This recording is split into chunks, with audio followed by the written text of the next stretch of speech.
This semester, I learned a lot about the in-depth secrets that go on with animals in today's world in the class Anthrozoology.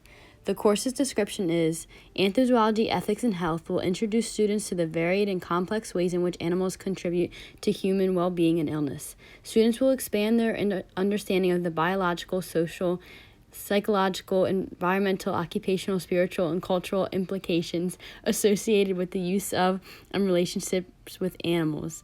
Students will critically examine cultural beliefs and practices that impact the well-being of animals, humans, and the planet. This was a true description of the course because every article we read and every movie we watched would introduce a new way to view how animals and humans interact with each other. The first movie we watched was The Cove, which showed the illegal dolphin slaughter that happens in Taiji, Japan each year. When this movie first came out, thousands of dolphins were being slaughtered in a tiny cove that's hidden from the public's eye. The dolphins that were rounded up and selected to live were taken to different arenas and were trained to do tricks for humans to come and watch, while the ones that weren't picked were mercilessly slaughtered. The meat would be secretly sold to the citizens of Taiji, which slowly poisoned them with mercury. The Dolphin Project was started by Rick O'Barry and is still in effect today. The number of dolphins being slaughtered each year has decreased greatly. This particular movie showed the negative ways humans affect animals and how these creatures are being slaughtered purely for monetary reasons. The next section of the course that taught me a lot was the book Why We Love Dogs, Eat Pigs, and Wear Cows by Melanie Joy. This book dove into the secrets of factory farming and why those big companies that control what we eat are allowed to still do what they do today. A lot of these facts I knew, but when the book explained the psychological problems that come along with meat, I was gaining knowledge I didn't have before. There was an explanation of desensitization and humans that work in the factories and the people that still eat the meat even though they know what happens to the animal and how unsanitary the products are.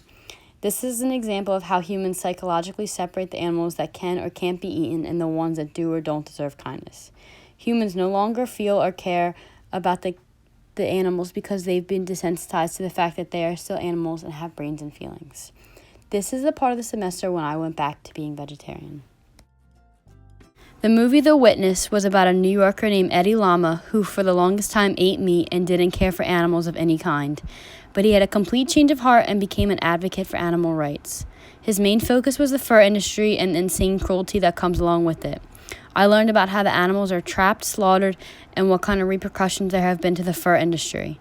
My favorite part of this movie was at the end when he drove around the city with videos of the torture that goes on showing, and it showed true passion and emotion from him and all the people who stopped to watch. One part of the class that I didn't expect was going to the library. I didn't know about all the resources that were available to me.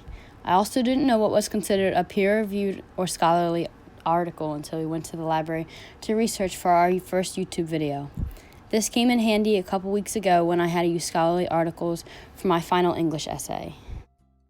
Overall, this course allowed me to have a better understanding of how people all over the world interact with animals. I learned about cultural, economical, psychological, occupational, etc. interactions people have with animals. I gained a better understanding of why people act the way they do towards certain animals and saw how much kindness and compassion is missing from the world.